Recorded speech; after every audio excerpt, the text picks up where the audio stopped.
खरजूर, आमटण, गोड, मीठ, कोथमिरी पालो आणि सुकी मिरसांग गॅस लावू जाय. मागीर तातूंत सुकी मिरसांग हे घालून भाजू जाय. अशी ड्रायच भाजू जाय, हाका तेल बी काय घालू नये.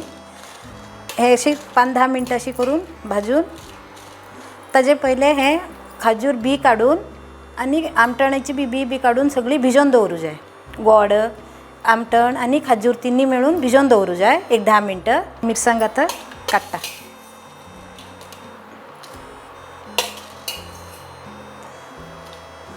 आता हे भाजून जाले की हे भिजयल्ले सगळी एकदा मिक्सरात घालून मीठ घालून वाटू जाय.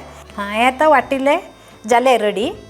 तुमकां ते दवरचे जाल्यार तितले गरम करू जाय, ना जाल्यार हे अशी भायर बी 2 दीस उरता.